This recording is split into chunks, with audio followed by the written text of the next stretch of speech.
La vida cristiana normal. Por Watchman Nee. Ahora mire el versículo 36. Hay aquí una palabra que exige nuestra cuidadosa atención, la palabra por lo tanto. ¿Cómo se usa generalmente esta palabra?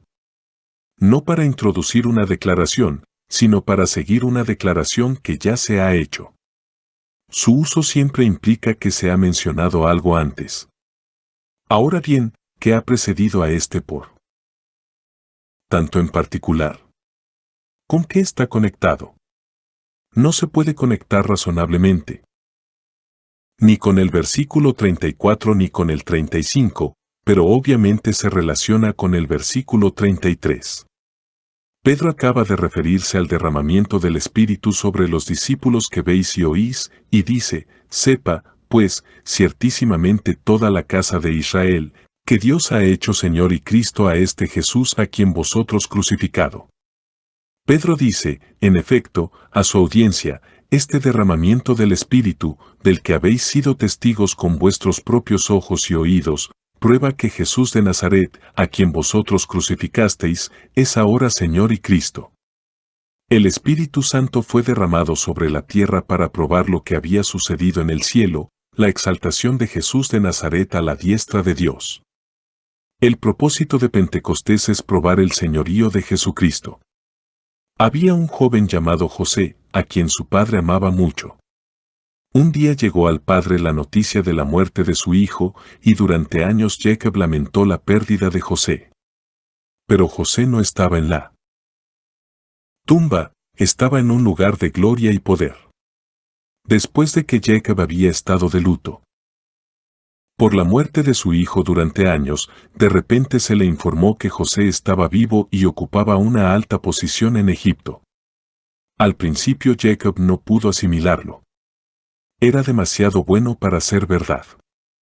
Pero finalmente quedó persuadido de que la historia de la exaltación de José era realmente un hecho. ¿Cómo llegó a creer en ello? Salió y vio los carros que José había enviado desde Egipto. ¿Qué representan los carros aquí?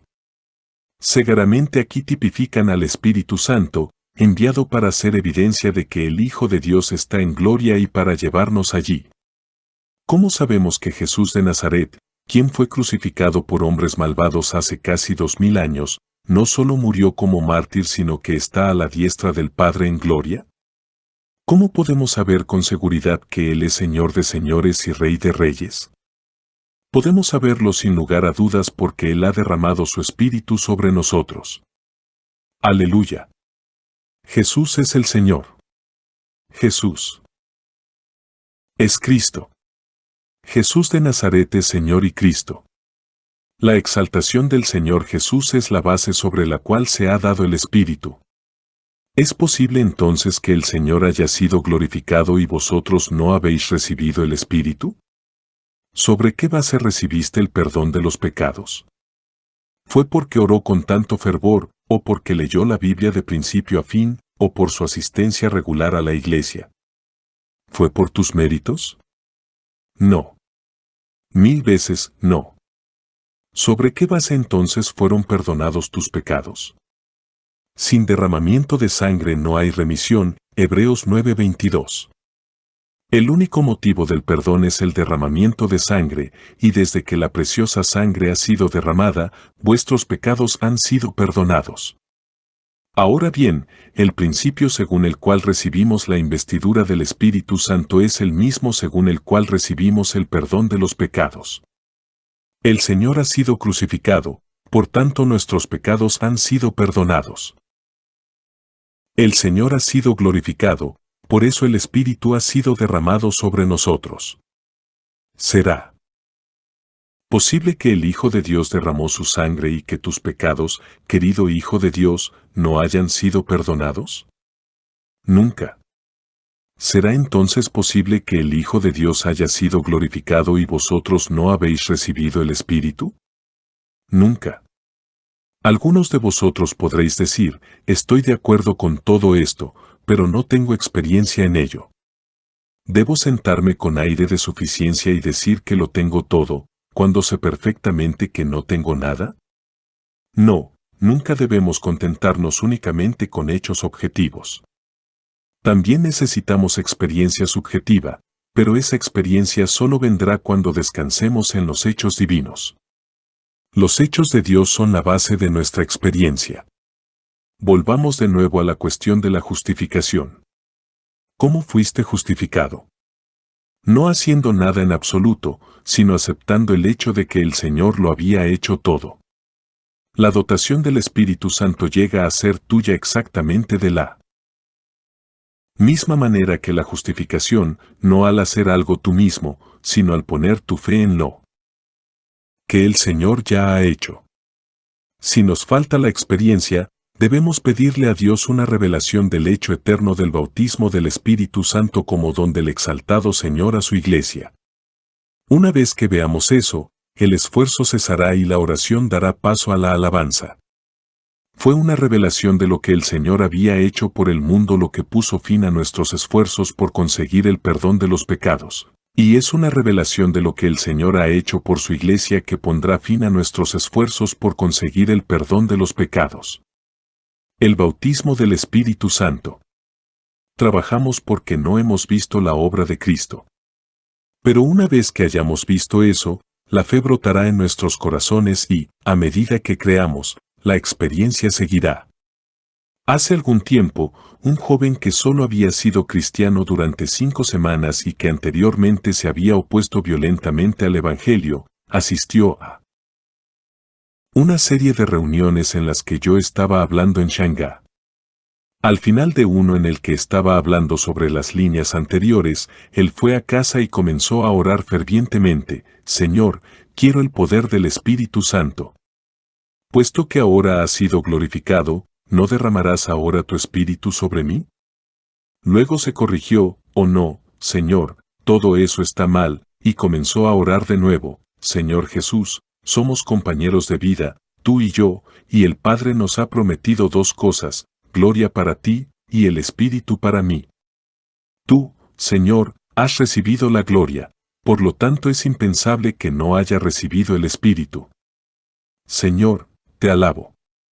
Tú ya has recibido la gloria y yo ya he recibido el Espíritu. Desde ese día el poder del Espíritu estuvo conscientemente sobre él. La fe es nuevamente la clave. En cuanto al perdón, igualmente en cuanto a la venida sobre nosotros del Espíritu Santo, toda la cuestión es de fe. Tan pronto como vemos al Señor Jesús en la cruz, sabemos que nuestros pecados son perdonados, y tan pronto como vemos al Señor Jesús en el trono, sabemos que el Espíritu Santo ha sido derramado sobre nosotros. La base sobre la cual recibimos la investidura del Espíritu Santo no es nuestra oración, ayuno y espera, sino la exaltación de Cristo. Aquellos que enfatizan la demora y celebran reuniones de demora solo nos engañan, porque el regalo no es para los pocos favorecidos sino para todos, porque no se da sobre la base de lo que somos nosotros, sino de lo que Cristo es. El Espíritu ha sido derramado para probar su bondad y grandeza, no las nuestras. Cristo fue crucificado, por eso fuimos perdonados. Cristo fue glorificado, por eso fuimos investidos de poder de lo alto. Todo es gracias a Él.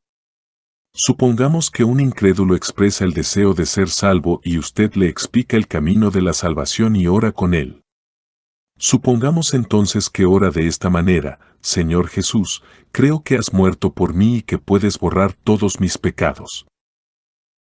Realmente creo que me perdonarás. ¿Tiene usted alguna confianza en que ese hombre es salvo? ¿Cuándo estaréis seguros de que realmente ha nacido de nuevo? No cuando ora: Señor, creo que perdonarás mis pecados, sino cuando dice: Señor, te alabo porque has perdonado mis pecados. Has muerto por mí, por tanto, mis pecados son borrados. ¿Crees que una persona es salva cuando la oración se convierte en alabanza, cuando deja de pedirle al Señor que lo perdone, pero lo alaba porque ya lo ha hecho porque la sangre del Cordero ya ha sido derramada? De la misma manera, puedes orar y esperar durante años y nunca experimentar el poder del Espíritu, pero cuando dejas de suplicarle al Señor que derrame su Espíritu sobre ti, Y cuando en cambio lo alabas confiadamente porque el Espíritu ha sido derramado, porque el Señor Jesús ha sido glorificado, encontrarás que tu problema está resuelto. Alabado sea el Señor, ningún hijo de su necesidad agoniza, ni siquiera espera que le sea dado el Espíritu. Jesús no va a ser hecho Señor, Él es el Señor. Por tanto, no voy a recibir el Espíritu, he recibido el Espíritu. Todo es cuestión de la fe que viene por revelación. Cuando nuestros ojos se abren para ver que el Espíritu ya ha sido derramado porque Jesús ya ha sido glorificado, entonces la oración se convierte en alabanza en nuestros corazones. Todas las bendiciones espirituales se otorgan de forma definitiva. Los dones de Dios se dan gratuitamente, pero hay condiciones que deben cumplirse por nuestra parte antes de que sea posible recibirlos. Hay un pasaje en la palabra de Dios que deja perfectamente claras las condiciones del Espíritu derramado. Arrepentíos y bautícese cada uno de vosotros en el nombre de Jesucristo para remisión de vuestros pecados, y recibiréis el don del Espíritu Santo. Porque para vosotros es la promesa, y para vuestros hijos, y para todos los que están lejos, para cuantos el Señor nuestro Dios llame a Él. Hechos 2:38. 39. En este pasaje se mencionan 4 cosas: el arrepentimiento, el bautismo, el perdón y el Espíritu Santo. Las 2 primeras son condiciones, las 2 segundas son regalos. ¿Cuáles son las condiciones que deben cumplirse para obtener el perdón de los pecados?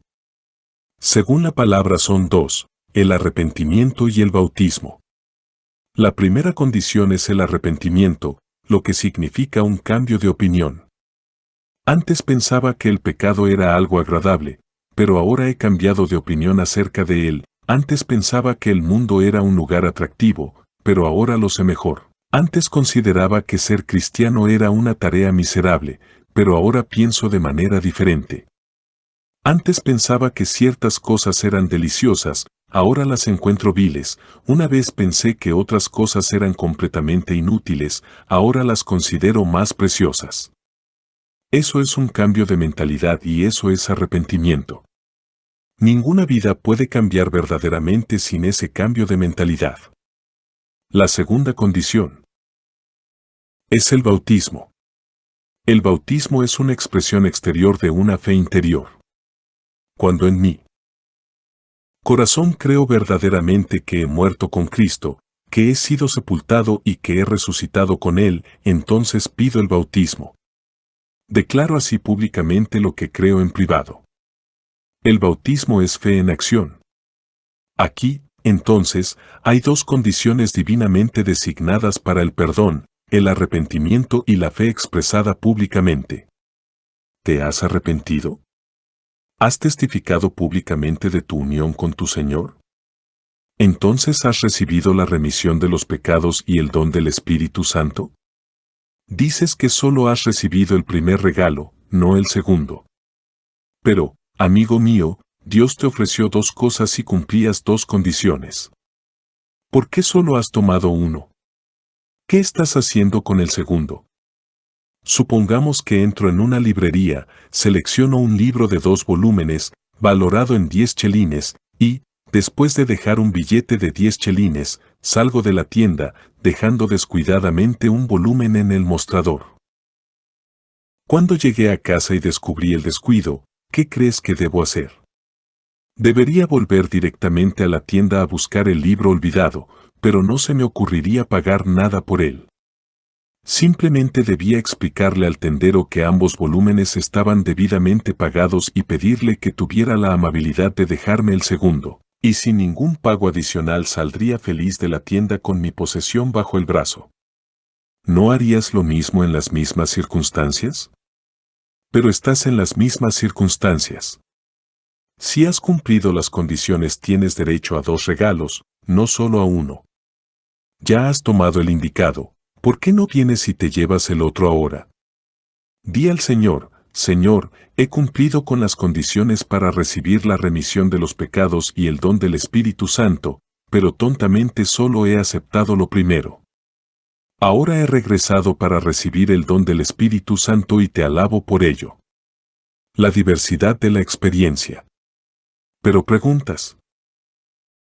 ¿Cómo sabré que el Espíritu Santo ha venido sobre mí?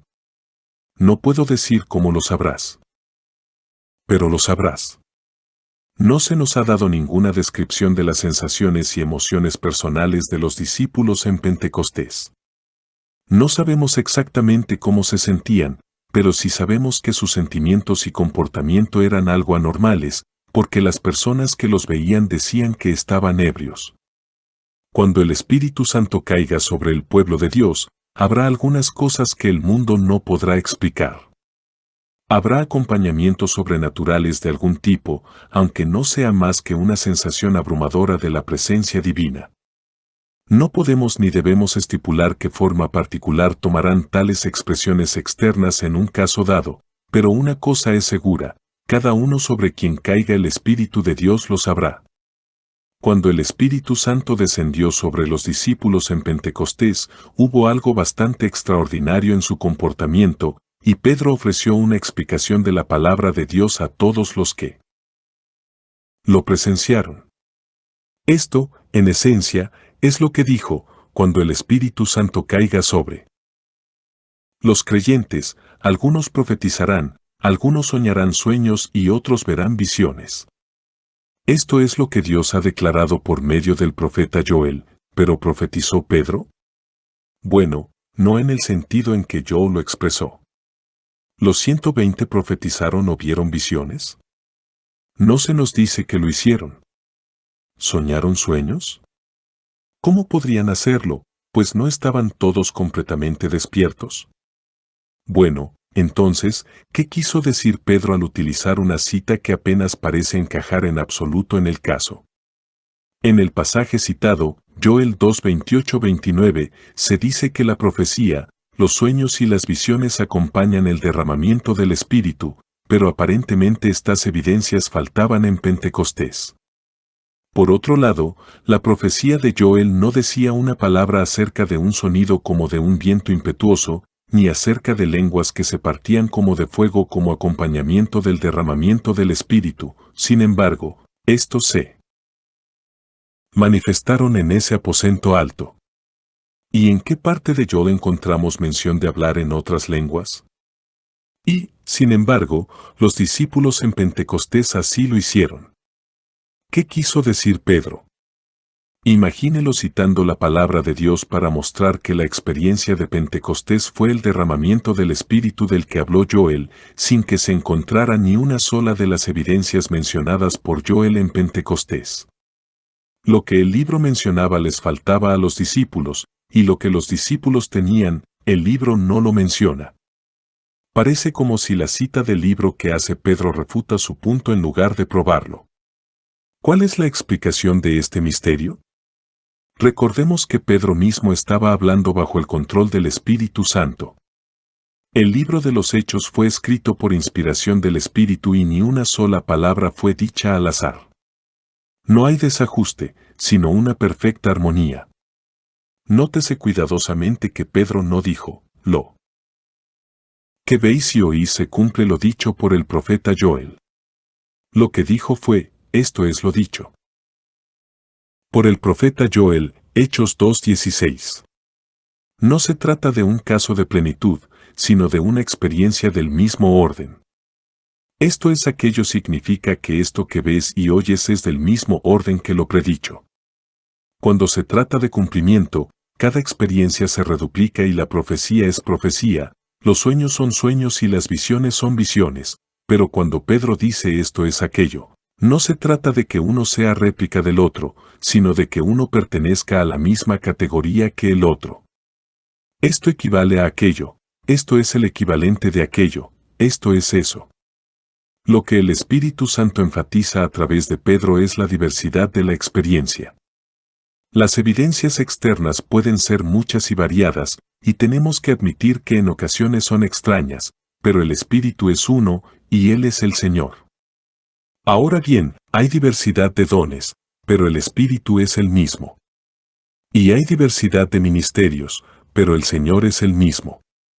Y hay Diversidad de operaciones, pero Dios que realiza todas las cosas en todos, es el mismo. 1 Corintios 12, 4-6. ¿Qué le pasó a Ratouri cuando el Espíritu Santo vino sobre él después de haber sido ministro durante años? Que lo cuente con sus propias palabras. Recuerdo el lugar exacto donde estaba arrodillado en oración en mi estudio. Fue un momento muy tranquilo, uno de los momentos más tranquilos que jamás haya conocido.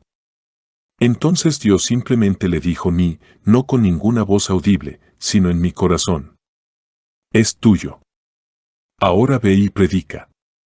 Ya me lo había dicho en su palabra en 1 Juan 5, 14, 15, pero yo entonces no conocía mi Biblia como la conozco ahora, y Dios se apiadó de mi ignorancia y la dijo directamente a mi alma. Fui y prediqué, y he sido un nuevo ministro desde aquel día hasta hoy. Algún tiempo después de esta experiencia, no recuerdo cuánto tiempo después, mientras estaba sentado en mi habitación un día, de repente, me encontré gritando. No fui educado para gritar y no soy de los que gritan. Temperamento, pero grité como el metodista más fuerte: gloria a Dios, gloria a Dios, gloria a Dios, y no pude parar. Pero no fue entonces cuando fui bautizado con el Espíritu Santo. Fui bautizado con el Espíritu Santo cuando lo tomé por simple fe en la palabra de Dios. 10. Las manifestaciones externas en el caso de Touri no fueron las mismas que las descritas por Joel o Peter, pero esto es aquello. No es un facsímil, pero es lo mismo. ¿Y cómo se sintió y actuó D.L. Moody cuando el Espíritu vino sobre él? Estaba llorando todo el tiempo para que Dios me llenara con su Espíritu. Bueno, un día, en la ciudad de Nueva York, qué día, no puedo describirlo. Rara vez me refiero a él, es una experiencia casi demasiado sagrada para nombrarla. Pablo tuvo una experiencia de la que nunca habló durante 14 años. Solo puedo decir que Dios se me reveló y tuve tal experiencia de su amor que tuve que pedirle que detuviera su mano. Fui a predicar de nuevo. Los sermones no fueron diferentes, no presenté ninguna verdad nueva, y, sin embargo, cientos se convirtieron.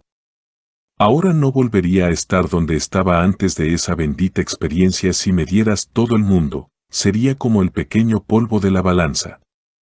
11. La manifestación exterior que acompañó la experiencia de Moody no coincidía exactamente con la descripción de Joel, ni de Peter, ni de Touri, pero ¿quién podría dudar de que esto que Moody experimentó fue aquello que experimentaron los discípulos en Pentecostés? No era lo mismo en manifestación, pero era lo mismo en esencia. ¿Y cuál fue la experiencia del gran Charles Finney cuando el poder del Espíritu Santo descendió sobre él? Recibí un poderoso bautismo del Espíritu Santo sin ninguna expectativa de ello, sin siquiera pensar en mi mente que existía tal cosa para mí, sin ningún recuerdo de haber escuchado alguna vez mencionar esa cosa a ninguna persona en el mundo. El Espíritu Santo descendió sobre mí de una manera que parecía atravesarme en cuerpo y alma. No hay palabras que puedan expresar el maravilloso amor que fue derramado en mi corazón. Lloré en voz alta de alegría y amor. La experiencia de Finney no fue un duplicado de Pentecostés, ni de la experiencia de Touri, ni de la de Moody, pero esto ciertamente era aquello. Cuando el Espíritu Santo sea derramado sobre el pueblo de Dios, sus experiencias diferirán ampliamente. Algunos recibirán una nueva visión, otros conocerán una nueva libertad para ganar almas, otros proclamarán la palabra de Dios con poder y otros se llenarán de gozo celestial o de alabanza desbordante. Esto, y esto, y esto, es aquello. Alabamos al Señor por cada nueva experiencia que se relaciona con la exaltación de Cristo y de la que verdaderamente se puede decir que esto es evidencia de aquello. No hay nada estereotipado en el trato de Dios con sus hijos. Por lo tanto, no debemos, mediante nuestros prejuicios y preconcepciones, crear un compartimento estanco para la obra de su Espíritu, ya sea en nuestra propia vida o en la vida de los demás. Esto se aplica igualmente a aquellos que requieren alguna manifestación particular, como hablar en lenguas, como evidencia de que el Espíritu ha venido sobre ellos y a aquellos que niegan que se haya dado alguna manifestación. Debemos dejar a Dios libre para obrar como Él quiera y para dar la evidencia que quiera de la obra que realiza. Él es el Señor y no nos corresponde a nosotros legislar para Él. Alegrémonos de que Jesús esté en el trono y alabémosle porque, desde que fue glorificado, el Espíritu ha sido derramado sobre todos nosotros. Al aceptar el hecho divino con toda la sencillez de la fe, lo sabremos con tal seguridad en nuestra propia experiencia que nos atreveremos a proclamar con confianza, esto es aquello. El Espíritu que habita en nosotros. Pasamos ahora al segundo aspecto del don del Espíritu Santo, que, como veremos en el próximo capítulo, es más particularmente el tema de Romanos 8. Es aquello a lo que hemos hablado como el Espíritu que mora en nosotros. Si es así que el Espíritu de Dios habita en vosotros. Romanos 8:9. Al igual que con el Espíritu derramado, así también con el Espíritu que mora en nosotros, si queremos saber por experiencia lo que es nuestro en realidad, nuestra primera necesidad es la revelación divina. Cuando veamos a Cristo como Señor objetivamente, es decir, exaltado al trono en el cielo, entonces experimentaremos el poder del Espíritu sobre nosotros. Cuando veamos a Cristo como Señor subjetivamente, es decir, como gobernante eficaz en nuestras vidas, entonces conoceremos el poder del Espíritu dentro de nosotros. Una revelación del Espíritu que mora en nosotros fue el remedio que Pablo ofreció a los cristianos corintios por su falta de espiritualidad. Es importante señalar que los cristianos de Corinto se habían preocupado por las señales visibles del derramamiento del Espíritu Santo y daban mucha importancia a las lenguas y los milagros, mientras que al mismo tiempo sus vidas estaban llenas de contradicciones y eran un reproche a los cristianos. Nombre del Señor. Evidentemente habían recibido el Espíritu Santo y, sin embargo, permanecían espiritualmente inmaduros, y el remedio que Dios les ofreció para esto es el remedio que hoy ofrece a su iglesia para la misma queja. En su carta a ellos, Pablo escribió, ¿no sabéis que sois templo de Dios, y que el Espíritu de Dios mora en vosotros? 1 Corintios 3:16. Para otros oró por la iluminación del corazón, para que sepáis, Efesios 1:18. El conocimiento de los hechos divinos era la necesidad de los cristianos de entonces, y no es menos necesidad de los cristianos de hoy. Necesitamos la apertura de los ojos de nuestro entendimiento, para que podamos saber que Dios mismo a través del Espíritu Santo ha hecho morada en nuestros corazones. Dios está presente en la persona del Espíritu y Cristo también está presente en la persona del Espíritu. Así, si el Espíritu Santo habita en nuestros corazones, tenemos al Padre y al Hijo morando en nuestro interior. Esto no es una mera teoría o doctrina, sino una bendita realidad. Quizás nos hayamos dado cuenta de que el Espíritu está realmente dentro de nuestros corazones, pero ¿nos hemos dado cuenta de que Él es una persona? ¿Hemos entendido que tener el Espíritu dentro de nosotros es tener dentro al Dios vivo? Para muchos cristianos, el Espíritu Santo es bastante irreal. Lo consideran una mera influencia, una influencia para el bien, sin duda, pero solo una influencia para todo eso. En su forma de pensar, la conciencia y el espíritu se identifican más o menos como algo dentro de ellos que los obliga a rendir cuentas cuando son malos y trata de mostrarles cómo ser buenos. El problema con los cristianos corintios no era que carecieran del espíritu que moraba en ellos, sino que carecían del conocimiento de su presencia. No supieron darse cuenta de la grandeza de aquel que había venido a hacer morada en sus corazones. Por eso Pablo les escribió, ¿no sabéis que sois templo de Dios, y que el Espíritu de Dios mora en vosotros? Sí, ese era el remedio para su falta de espiritualidad, simplemente saber quién era realmente el que habitaba en ellos. El tesoro en el barco. ¿Saben, amigos míos, que el Espíritu dentro de ustedes es verdadero Dios? O, que nuestros ojos fueran abiertos para ver la grandeza del don de Dios. Oh, si pudiéramos darnos cuenta de la inmensidad de los recursos escondidos en nuestros propios corazones. Podría gritar de alegría mientras pienso, el espíritu que habita dentro de mí no es una mera influencia, sino una persona viviente, Él es muy Dios. El Dios infinito está dentro de mi corazón. No puedo transmitirles la bienaventuranza de este descubrimiento, que el Espíritu Santo que habita en mi corazón es una persona. Asamblea en Santo Domingo Este. Escrito por el hermano Watchman Nee en el año 1951. Para más información comuníquese con este número de WhatsApp. 1-829-747-1995.